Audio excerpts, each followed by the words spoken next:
Hello everyone, welcome to our YouTube channel of Cam Academy. तो आज हम discuss करने वाले हैं गेट 2019 के जनरल एप्टीट्यूड के कुछ क्वेश्चंस जो आए हुए थे आपके, तो वो हम एक एक करके डिस्कस करेंगे, देखेंगे उनके ट्रिक्स क्या हो सकते हैं या उनका सॉल्यूशंस भी हम देखने वाले हैं। तो चलिए without wasting any time let's start.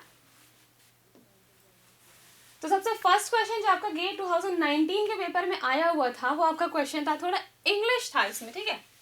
क्या था पहला क्वेश्चन आपका, यहाँ पर डैश है, dash I permitted him to leave, I wouldn't have had any problem with him being honest. फिर क्या दे रखा है आपको, फिर से यहाँ पर डैश है, पहचानना यहाँ पर क्या है, डैश आई।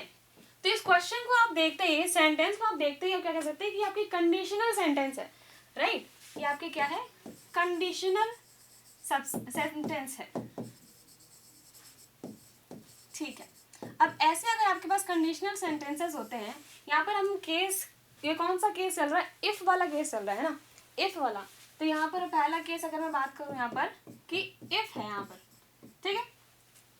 तो नॉर्मली अगर आप यहाँ पर दे सकता है कि अगर पास्ट टेंस अगर आपका प्रेजेंट होता है, अब पास्ट में भी देखो ऑप्शंस जाते हैं, या तो आपको क्या दे रखा होगा, वॉज वर दे रखा होगा, है ना, या फिर आपके पास दे रखा होगा हैड। अब वॉज वर अगर पास्ट में है तो इसको आप किस तरीके से लिखेंगे, इसको आप लिखेंगे वुड हैव। और अगर आपके पास हैड दे रखा होता है तो हैड को आप लिखते हैं would have been, would have been. अब इस केस में आपको पहले ये देखना है कि यहाँ पर क्या आने वाला है, ठीक है। तो सबसे पहले आप देखिए, अगर आपके पास कोई भी अगर हैड है, हैड अगर आप यूज करते हैं एज ए प्रीफिक्स, तो अगर प्रीफिक्स में अगर आप यूज कर लेंगे तो वहां पर उस सेंटेंस में आपको इफ लिखने की कोई भी जरूरत नहीं है। अगर हैड को आपने प्रीफिक्स में यूज कर लिया तो उस सेंटेंस में इफ की कोई जरूरत नहीं होगी। तो यहाँ से आपको देखो ये तो पता लग गया आपका क्या है, हैड आने वाला है कि had I permitted him to leave, I wouldn't have had any problem with him being honest.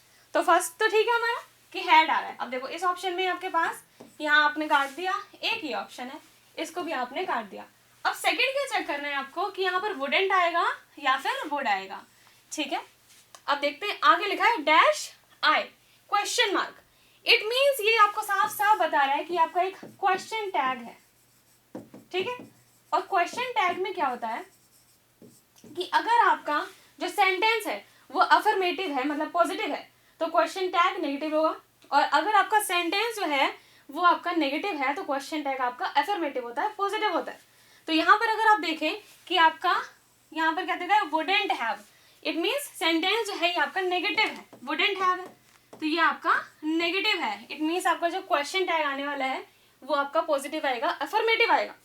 तो अफर्मेटिव मींस वुडंट नहीं आ सकता, वुड आने वाला है, ठीक है। क्या बताया मैंने, अगर आपका सेंटेंस नेगेटिव होता है तो क्वेश्चन टैग आपका अफर्मेटिव हो जाएगा, और अगर आपका सेंटेंस अफर्मेटिव है तो question tag will be negative, ठीक है।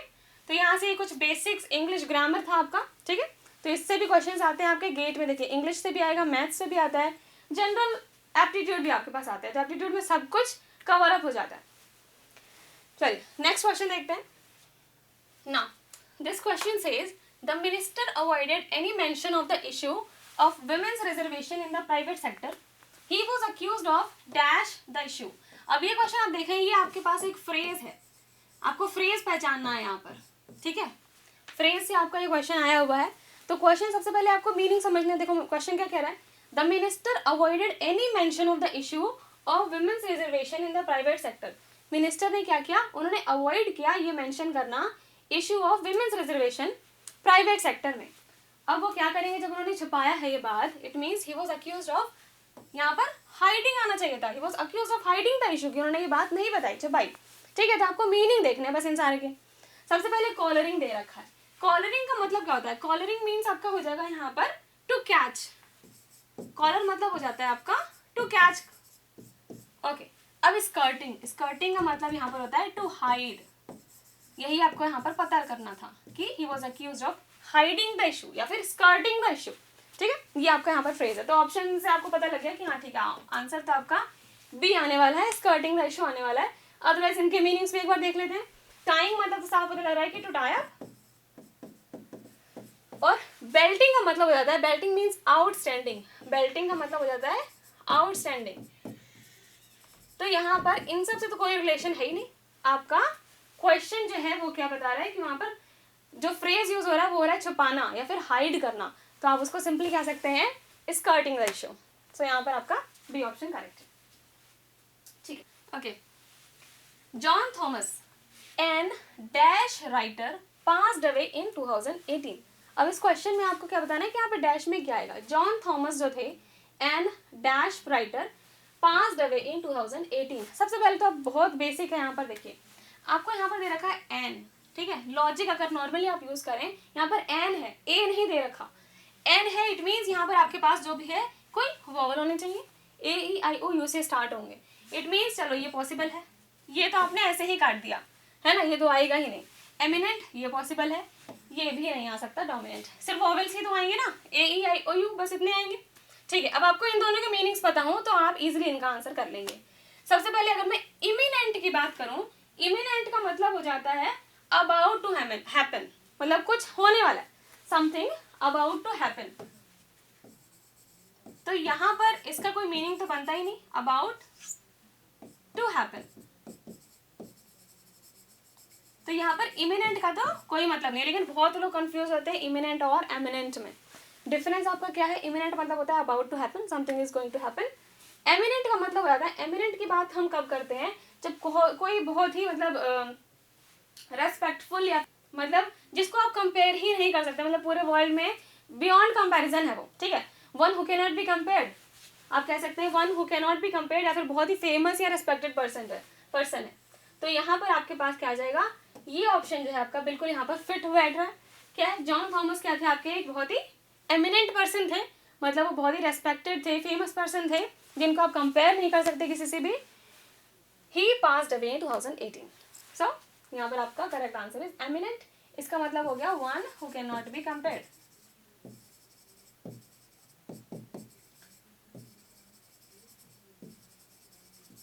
और फेमस और respected person.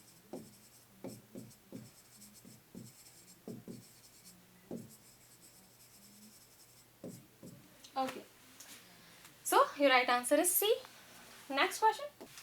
A worker noticed that the hour hand on the factory clock had moved by 225 degrees during her stay at the factory.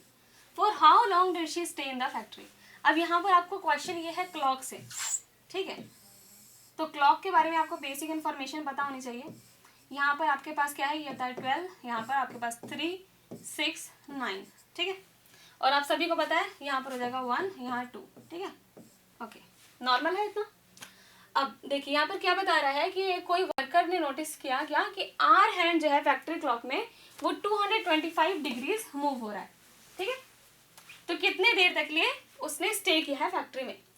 अब अगर मैं आपसे नॉर्मल पूछूं कि यहाँ पर अगर ये आपका आर हैंड ये है, एक 12 है और एक 3 के बीच में, तो यहाँ पर डिग्रीज कितनी हो जाएंगी, इसके बीच में 90 डिग्री होगा ना, इतना आपको पता है। अब इसके बीच में आता है एक 1 और आता है 2, इट मीन्स 90 को आप डिवाइड कर सकते हैं, ये हो गया आपका 30, ये 30 और ये भी 30। इट मीन्स 1 आवर में कितना डिग्री मूव कर रहा है, 30 डिग्री। पूछा क्या है आपसे कि 225 डिग्रीज यहाँ पर मूव कर रहा है, तो टाइम बता दो कितना होगा। 225 डिग्रीज आवर हैंड जो है वो मूव कर रहा है, तो यहाँ पर टाइम यहाँ पर आपसे पूछा है। अब तो कुछ बचा ही नहीं क्वेश्चन में, सिंपल आपने क्या कर दिया, आपको टाइम निकालना है तो 225/30 कर दिया और आपका आंसर आ जाएगा। इसको सॉल्व करेंगे तो ये आ जाएगा आपका 7.5 आवर्स। सिंपल सा था, इसमें बेसिक नॉलेज चाहिए थी आपको बस यहाँ पर। तो 7.5 आवर्स आपका यहाँ पर करेक्ट आंसर है। The sum and product of two integers are 26 and 165 respectively. The difference between these two integers is. अब देखिए इस तरह के क्वेश्चंस बहुत आते हैं। यहाँ पर क्या दे रखा है आपका कि दो इंटीजर्स हैं आपके पास, मान लो a और b, ठीक है। इसका सम दे रखा है कितना, 26। दूसरी चीज क्या दे रखी है कि इनका प्रोडक्ट जो है वो कितना है, वो है आपके पास 165। पूछा क्या है आपसे कि a माइनस बी कितना होगा, यही पूछा है, ठीक है। तो या तो आप इसको सिंपल अपना बेसिक मैथ से सॉल्व कर सकते हैं, लेकिन वो थोड़ा सा आपका टाइम टेकिंग हो जाएगा। यहाँ पर देखो आपके पास दे रखा है, इसको मैं अगर एक्स वाई मान लूँ तो x प्लस वाई आपका 26 है, एक्स वाई आपका 165 है। आपने सिंपली क्या किया, यहाँ से आप कोई भी x की वैल्यू निकाल लेते हैं। x मान लो आपका हो गया 165/y, ठीक है। या फिर इसको और सिंप्लीफाई करते हैं, यहाँ से आपने क्या किया, x की वैल्यू निकाल ली, x इक्वल टू हो जाएगा आपका 26 माइनस वाई।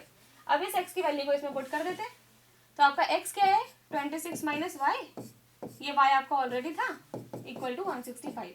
अब सिर्फ y ही आपको निकालना है, इसको सॉल्व किया आपने, y की वैल्यू निकाल ली यहाँ से, ठीक है। अब इस y की वैल्यू को इस x में यहाँ पर पुट कर देंगे और यहाँ से आपकी x की वैल्यू भी आ जाएगी। तो ये तो आपका हो गया क्या बेसिक मैथ्स, लेकिन थोड़ा सा टाइम टेकिंग हो जाएगा कि आप इसको पूरा सॉल्व करेंगे, x की वैल्यू निकालेंगे, y की वैल्यू निकालेंगे, ठीक है। थोड़ा आपका टाइम इसमें ज़्यादा लग सकता है। तो नॉर्मली अगर आपको इस तरह के क्वेश्चंस बहुत आते हैं, आप सिंपल अगर एक फॉर्मूला याद रख लें तो आपके क्वेश्चन बिल्कुल आसानी से हो जाएगा। तो फॉर्मूला क्या होता है, देखो, या तो आपसे ये पूछ सकता है, या तो आपसे इसका ठीक अपोजिट पूछ सकता है क्वेश्चन में कि a माइनस बी आपको दे रखा हो, a भी दे रखा हो और आपसे a प्लस बी पूछ लिया हो, ठीक है। या इसका अपोजिट और कि आपसे a प्लस बी भी दे रखा हो, a माइनस बी दे रखा हो और आपसे इसका प्रोडक्ट पूछ लिया कि a भी क्या है ये पूछ लिया, ठीक है। ओके, तो कुछ फॉर्मूलेस याद रख लेना। a माइनस बी अगर पूछा होता है तो इसको आप कैसे निकालते हो, root of a plus B का होल स्क्वायर, ठीक है। अब यहाँ पे माइनस था तो यहाँ भी माइनस लगा दिया, यहाँ पर आपके पास जाएगा 4ab, ठीक है। अब सिंपल क्या करोगे, a माइनस बी निकालना था इस क्वेश्चन में, a प्लस बी क्या दे रखा है 26 दे रखा है, बस इसको पुट कर दिया आपने, a प्लस बी क्या है 26 का स्क्वायर माइनस 4ab, 4 और ab की वैल्यू क्या दे रखी है 165। अब इसको सॉल्व कर लीजिए और आपका आंसर आ जाएगा यहाँ पर सिंपल कि a माइनस बी की वैल्यू कितनी है, आपके तुरंत यहाँ पर सॉल्व करके आ जाएगा। चलो, एक तो ये फॉर्मूला हो गया, आपको याद रखना है, a माइनस बी अगर पूछा है तो निकालने के लिए। अब इसका ठीक अपोजिट पूछ लेता आपसे, क्या अगर आपसे आप मान लो पूछ लेता कि a प्लस बी पूछ लेता और a माइनस बी दिया होता, अब आपसे पूछा है a प्लस बी, ठीक है। तो फिर से आप सेम ऐसे ही करेंगे, root of a minus B का होल स्क्वायर हो जाएगा और यहाँ पर क्या है पॉजिटिव साइन है तो आपने यहाँ पर पॉजिटिव लगा दिया 4ab। ये फॉर्मूला हो गया किसके लिए, जब a प्लस बी आपको निकालना हो तो ये दो फॉर्मूले याद रख लेना आप, बहुत इजीली आप इस क्वेश्चन को ऐसे सॉल्व कर सकते हैं, ठीक है। क्लियर हो गया। अच्छा, अब इसको सॉल्व करेंगे तो यहाँ पर आपका डायरेक्ट जो है आंसर आ जाएगा, वो आ जाता है आपका यहाँ पर, आई थिंक इसका आंसर 4 आ जाएगा। इसको आप सॉल्व करेंगे 26 का स्क्वायर माइनस 4 इंटू 165, तो a माइनस की b की वैल्यू आपकी आ जाएगी 4। तो यहाँ पर आपका करेक्ट आंसर है C. Okay, now in this question m and n had 4 children PQRS। अब यहाँ पर आपके पास ये जो क्वेश्चंस होते हैं इनको आप एक थोड़ा सा डायग्रामेटिक वे में लिखिए ताकि आप इसको इजीली सॉल्व कर सकें, ठीक है। सबसे पहले क्या लिखा है कि m और n है आपके पास प्रेजेंट, इनके 4 चिल्ड्रन हैं PQRS, ठीक है। तो इसमें से कोई भी एक हस्बैंड हो सकता है, कोई भी वाइफ हो सकती है। इनके कितने हैं 4 चिल्ड्रन है, एक है आपके पास P, Q और R और S। ओके, अब नेक्स्ट बोला है of them only P and R were married. इनमें से सिर्फ ये जो P है और R है इनकी ही शादी हुई है, they are married. They had children X and Y respectively, मतलब P का जो चिल्ड्रन है वो है X, R के लिए है Y।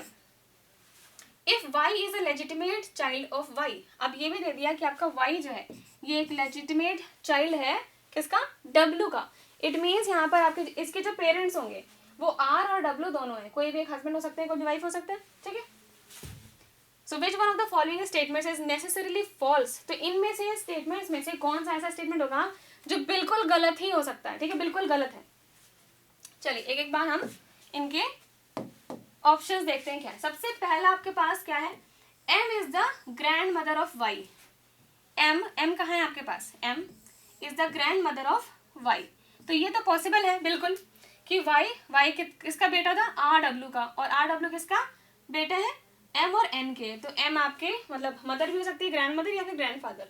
तो ये तो पॉसिबल है कि आपका ट्रू हो सकता है, ठीक है। नेक्स्ट स्टेटमेंट देखते हैं, r is the father of y। r is the father of y, बिल्कुल पॉसिबल है, आर फादर भी हो सकता है या फिर मदर। ये मतलब एक्सप्लेन नहीं किया गया कि आर और डब्ल्यू में से कौन फादर है कौन मदर है, बट इट इज पॉसिबल कि R is the father of Y, तो ये स्टेटमेंट भी ट्रू है। थर्ड देखते हैं, W is the wife of R. W is the wife of R, बिल्कुल सही, ये भी हो सकता है कि डब्ल्यू वाइफ हो, ये स्टेटमेंट भी आपका करेक्ट है। इन दोनों का रिलेशन था, ये दोनों हस्बैंड वाइफ थे और इनका जो भी सन था that was wife. Last statement क्या है, W is the wife of P. W is the wife of P, अरे यहाँ पर तो पता ही पहले बता दिया W is the wife of R, तो पी से तो कोई रिलेशन ही नहीं है, पी से तो कोई रिलेशन नहीं है, तो ये तो बिल्कुल स्टेटमेंट आपका फॉल्स हो जा रहा है, ये स्टेटमेंट गलत है। और यही पूछा था कि इनमें से कौन सा स्टेटमेंट आपका नेसेसरीली फॉल्स होने वाला है, तो राइट आंसर आपका यहाँ पर डी है। ओके, तो इस तरीके से आप एक डायग्रामेटिक वे में अगर करेंगे तो आप इजीली ऐसे क्वेश्चंस को सॉल्व कर सकते हैं। अदरवाइज एक एक स्टेटमेंट पढ़ेंगे तो you can be confused. Next question,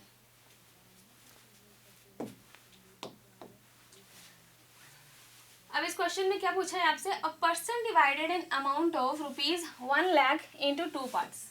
ठीक है, अमाउंट, टोटल अमाउंट कितना दे रखा है, 1 लाख रुपीज है, इनको 2 पार्ट्स में डिवाइड किया गया है and invested in 2 different schemes, 2 अलग अलग स्कीम्स में उन्होंने इन्वेस्ट कर दिया। In one he got 10% profit, एक में उसको 10% प्रॉफिट मिल रहा है, मतलब एक में मान लीजिए टोटल अमाउंट था आपका कितना, ये था आपका पास 1 लाख। ठीक है, 2 स्कीम्स में इसने लगाया, इन्वेस्ट किया, एक में आपको कितना है 10% प्रॉफिट मिल रहा है और अदर में he got 12% profit. If the profit percentages are interchanged with his investments, he would have got ₹120 less. अब क्या पूछा दे रखा है आपसे कि अगर ये जो परसेंटेज थे प्रॉफिट के, इनको अब इंटरचेंज कर दिया गया, ठीक है, अगर ये इंटरचेंज हो जाएंगे तो अब 120 रुपीज जो है वो कम हो चुके हैं।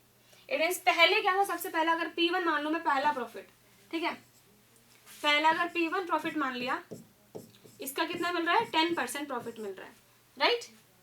अब दूसरा क्या दे रखा है कि आपका जो सेकंड प्रॉफिट है वो कितना है 12% है, तो P2 कितना है 12%। ओके, अब क्या बोला कि इनको इंटरचेंज कर दिया, इट मीन्स अब जो प्रॉफिट 1 था ये अब आपको 12% मिल रहा है और जो आपका प्रॉफिट 2 था ये इंटरचेंज करके अभी आपका 10% हो गया। अगर इंटरचेंज कर दिया तो he would have get ₹120 less, 120 कम मिल रहे हैं, इट मीन्स आपको इनको माइनस करना पड़ेगा। ये आपकी इक्वेशन बना लिया आपने यहाँ से। ठीक है, अब इस इक्वेशन को सॉल्व करेंगे, आप सॉल्व करके देखिए क्या आता है आपका इक्वेशन। ये आपके पास 100 दे रखा है, ठीक है, यहाँ पर आपके पास नीचे सारे 100 देखे तो इट मीन्स 100 वहां चला जाएगा, तो क्या बन गया यहाँ पर 10P1 plus 12P2 minus 12P1 और यहाँ पर माइनस है तो यहाँ पर भी माइनस आ जाएगा 10P2 इक्वल टू यहाँ पर 120 था ही और यहाँ पर ये 100 चला गया तो ये आपका क्या हो जाएगा, ठीक है, ये आपका हो गया 12,000। क्लियर। अब यहाँ से आप इसको सॉल्व करिए, ये 10P1 है, यहाँ पे माइनस 12P1 है, इट मीन्स आपका माइनस 2P1 आ चुका है, फिर यहाँ पर 12P2 है, यहाँ पर माइनस 10P2 है, इट मीन्स प्लस 2P2 आ चुका है, इक्वल टू है 12,000। बस इसको सॉल्व करना है आपको यहाँ पर और आपकी इक्वेशन क्या आ जाएगी, हाँ बिल्कुल इसको सॉल्व करके बस इक्वेशन आपकी आगे कितनी कि P2 माइनस P1 जो था ये आपका है 6,000। एक तो ये इक्वेशन है, ठीक है, P2 माइनस P1 6,000, ये आपकी पहली इक्वेशन आ गई। अच्छा, दूसरी इक्वेशन को बोलना नहीं है, दूसरी इक्वेशन क्या है जो सबसे पहले आपको दे रखी है। सबसे पहली स्टेटमेंट ही क्या थी कि person divided in amount of ₹1 lakh in 2 parts. It mean second है आपका जो इक्वेशन वो है आपका कि P1 प्लस P2 ये जो दोनों प्रॉफिट है ये किसके सम अप है 1 लाख के, ये आपकी है सेकेंड इक्वेशन। तो बस अब क्या करना, कुछ भी नहीं करना, आपको निकालना क्या था, ratio between his investments in 2 schemes, ratio निकालना था इन दोनों का। तो आप सिंपली क्या करोगे, ये इक्वेशन 1 ये इक्वेशन 2, इसमें से P1 P2 की वैल्यू निकालो, इन दोनों का रेशियो निकालो और आपका आंसर आ जाएगा, ठीक है। ओके, तो अब ये तो हो गया थोड़ा सा लॉन्ग मेथड कि आपने इक्वेशन निकाली, 2 इक्वेशंस आई, अब इनको पूरा सॉल्व करोगे, एक P1 निकालोगे, P2 निकालोगे, इनका रेशियो लोगे, ठीक है, तो ये थोड़ा सा लंबा हो जाएगा। अब आप इसको शॉर्ट ट्रिक में कैसे कर सकते हैं, कैसे आप इसको ईजिली सॉल्व करेंगे, देखते हैं। चलिए देखो, ये जो स्टेटमेंट यहाँ तक आई थी आपके पास, ये जो इक्वेशन आया था कि P2 माइनस P1 कितना है 6,000 है, ठीक है, तो आपको चेक क्या करना है यहाँ पर कि जो डिफरेंस है इन दोनों का बीच का वो 6,000 है, तो आप इसको सिंपल लिख सकते हो 6 × 1,000 है ना, तो इट मीन्स 1,000 तो अलग कर दिया, डिफरेंस है वो आपका आ रहा है कहीं 6 का डिफरेंस आ रहा है, तो अब आप बस रेशियो में आपको चेक करना है कि कौन सा रेशियो में डिफरेंस जो है वो 6 आएगा। चलिए, ये आपके पास एक रेशियो है, ऑप्शन से देखते हैं, क्या इनका डिफरेंस 6 है? नहीं है। क्या इनका डिफरेंस 6 है? नहीं है। इनका डिफरेंस भी नहीं है। अब यहाँ देखा आपने 47:53, इनका डिफरेंस आपका यहाँ पर 6 आ जा रहा है। सिंपली आपने बता दिया, डायरेक्ट यहाँ पर आप इस तरीके से इस क्वेश्चन को सॉल्व कर सकते हैं बिना पूरा यहाँ पे आपको कैलकुलेशन किए हुए। ठीक है, इस तरीके से शॉर्ट फॉर्म में आप इसको सॉल्व कर सकते हैं। क्लियर? ओके, सिंपली देखा कि P2 minus P1 equal to 6000 आ रहा है। ठीक है, तो इट मीन्स यहाँ पर अगर डिफरेंस देखो मैं P2 माइनस P1 का, ये कहीं 6 आएगा, 1000 तो अलग ही कर दिया। अब 6 बस आपको चेक करना है कि किसका डिफरेंस यहाँ पर 6 आ रहा है। 47:53 में डिफरेंस जो है वो 6 है, तो वो आपने आंसर करेक्ट कर दिया। ठीक है, अब इस क्वेश्चन में देखो, ये आपके पास क्या दे रखा है, एक पाई चार्ट गिवन है। तो ये पाई चार्ट से आपको कुछ क्वेश्चंस बताने हैं, इस तरह के क्वेश्चंस भी आ सकते हैं आपके एग्जाम में। तो क्वेश्चन क्या कहता है, स्टेटमेंट्स एक को आपको बिल्कुल क्लियरली पढ़नी है। ठीक है, स्टेटमेंट्स पढ़ते जाइए और उसके हिसाब से अपना क्वेश्चन करते जाइए। सबसे पहला स्टेटमेंट आपको क्या दे रखा है कि a firm hires employees of 5 different skill levels. ठीक है, PQRST, इट मीन्स यहाँ पर देखो इस पाई चार्ट में आपको दे रखा है PQRST।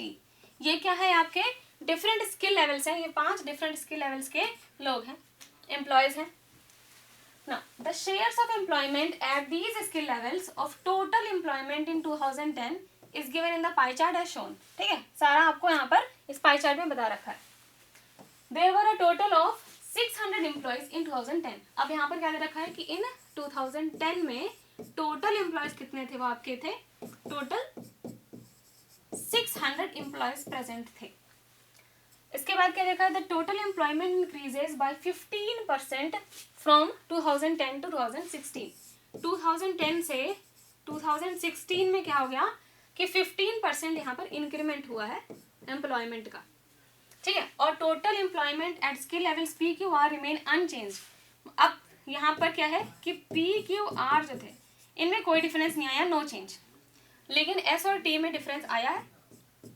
S में क्या डिफरेंस आया है, if the employment at skill levels S increased by 40%। S में क्या है कि 40% जो है वो इंक्रीज हुआ है। और T में क्या आया है, how many employees were there at the skill level in, okay, how many employees were there at skill level T in 2016। यही पूछा है कि यहाँ पर T में कितने एम्प्लॉयज, यहाँ पर एम्प्लॉयज प्रेजेंट होंगे। ठीक है, तो ये हमने पहले एक बेसिक से समझा कि पूछा क्या है और क्या क्या आपको गिवन है यहाँ पर।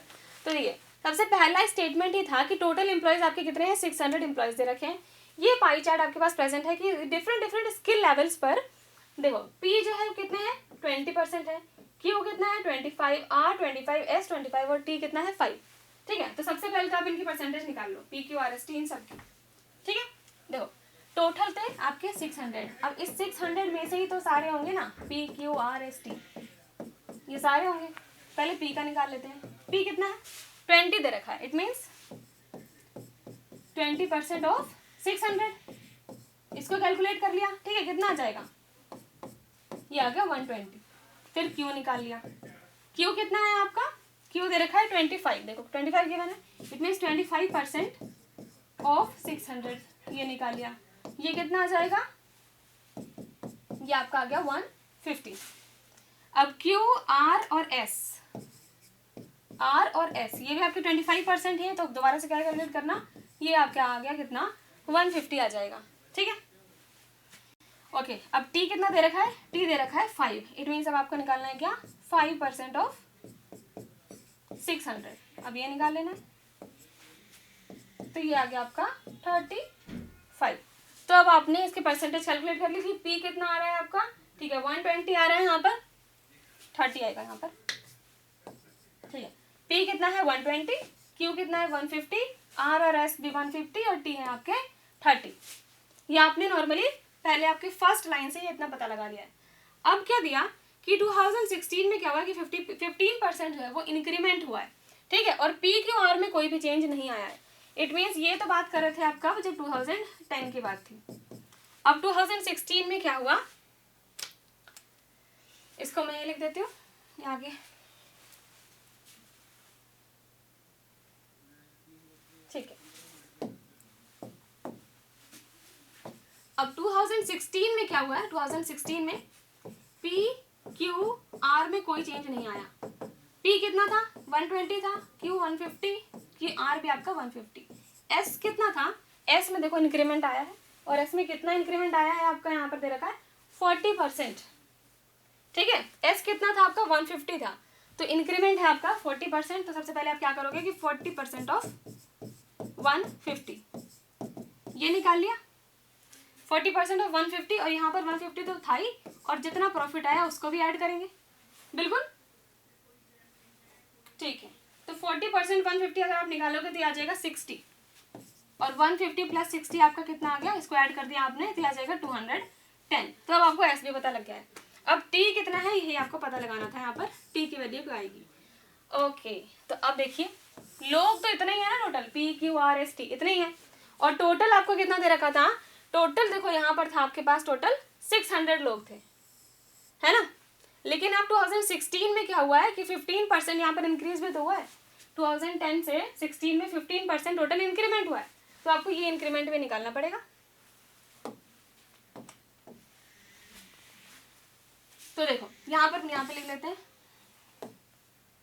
इंक्रीमेंट जो हुआ है आपका 2010 से 2016 में 15% का हुआ है, इट मीन्स 15% ऑफ 600, ये निकाला आपने, ये आ जाएगा आपका 90।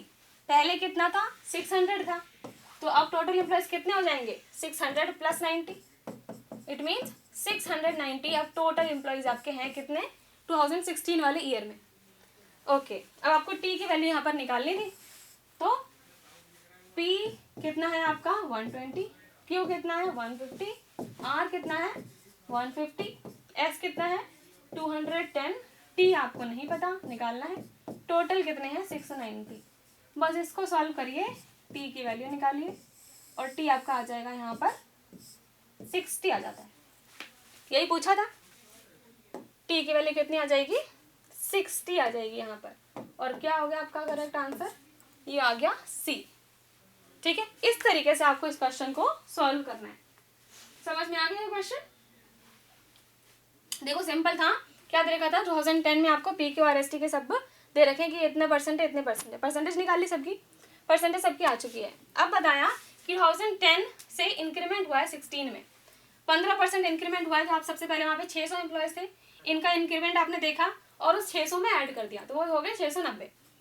अब पी क्यू आर में कोई चेंज नहीं आया, इट मीन्स वहाँ पे जितने थे उतना ही परसेंटेज है। एस में 40% इंक्रीमेंट आ गया, तो आपने देखा कि कितना इंक्रीमेंट आया है भाई 60, यहाँ पर आपने इसमें ऐड कर दिया।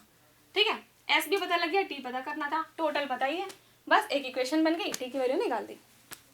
तो ऐसे करना है इस क्वेश्चन को सॉल्व। अब ये आपका क्वेश्चन है स्टेटमेंट वाइज, ये क्वेश्चन है स्टेटमेंट वाले क्वेश्चन है। पहला ये क्या दे रखा है आपके पास, under a certain legal system, ठीक है, किसी एक सर्टेन लीगल सिस्टम में क्या prisoners are allowed to make one statement, एक स्टेटमेंट वो दे सकते हैं। If their statement turns out to be true they are hang, अगर उनका स्टेटमेंट सही होगा ट्रू होगा तो उनको हैंग कर दिया जाएगा, ठीक है, फांसी लगा देंगे। If the statement turns out to be false then they are shot, तो उन्हें शॉर्ट कर दिया जाएगा। Okay, now one prisoner make a statement and the जज had no option but to set him free. अब प्रिजनर ने क्या किया, अगर वो ट्रू स्टेटमेंट देता, अगर कोई ऐसा स्टेटमेंट बोलता वो ट्रू है तो उसको क्या करते, उसको हैंग कर देते, और अगर स्टेटमेंट उसका फॉल्स होता तो उसको शूट कर देते। लेकिन अब हुआ क्या कि प्रिजनर ने कोई भी जो अपने स्टेटमेंट दिया, अब जज के पास कोई ऑप्शन ही नहीं था और उसको उसे छोड़ना पड़ा, वापस जाने दिया, ठीक है, उसने उसको फ्री सेट कर दिया। ओके, तो इट मीन्स उसका स्टेटमेंट उसने ऐसा दिया होगा जो ना ही ट्रू हो सकता है ना ही फॉल्स हो सकता है। चलिए देखते हैं। तो पहला स्टेटमेंट अगर देखूँ मैं, I did not commit the crime, अगर प्रिजनर ये कहेगा कि मैंने क्राइम कमिट नहीं किया तो हो सकता है वो सच भी बोल रहा हो सकता है झूठ भी बोल रहा हो, तो ये स्टेटमेंट तो नहीं हो सकता, ठीक है, ट्रू और फॉल्स दोनों हो सकता है। आई कमिटेड द क्राइम, अब ये स्टेटमेंट भी वो ट्रू भी हो सकता है फॉल्स भी हो सकता है, ये भी नहीं कर सकते। आई विल बी शॉर्ट, अब यही आपका यहाँ पर मेन लॉजिक आ जाता है। क्वेश्चन में लिखा है, मतलब स्टेटमेंट आपका दे रखा है आई विल बी शॉर्ट, ये आपका फ्यूचर टेंस है, फ्यूचर है, इट मीन्स यहाँ पर आप नहीं बता सकते कि ये स्टेटमेंट आपका ट्रू है या फिर फॉल्स है। तो यही स्टेटमेंट ऐसा है जिसकी वजह से प्रिजनर ने उसको जज ने उसको फ्री सेट कर दिया, क्योंकि ये नीदर ट्रू है no false. So your correct option is I will be short C. Again this question, ये आपका स्टेटमेंट वाला क्वेश्चन है फिर से। Congo was named by Europeans, Congo जो था it was named by Europeans ने नेम दिया था, Congo's dictator Mobutu later changed the name of the country and the river of Zaire with the objective of Africanizing names of persons and spaces.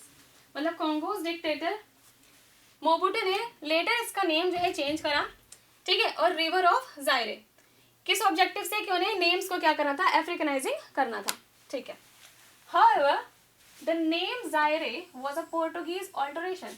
देखो क्या क्या आपको दे रखा है कि कॉन्गो जो है it was named by Europeans और मोबुटू ने क्या किया, नेम चेंज किया जायरे. अब ये जायरे क्या है, मतलब मोटिव क्या था कि अफ्रीकनाइज करना था, मोटिव वॉज अफ्रीकनाइजिंग. लेकिन ये जो वर्ड है आपका जो जायरे है this was a Portuguese alteration. यहाँ से आपको इतनी बातें पता लग रही हैं, ठीक है.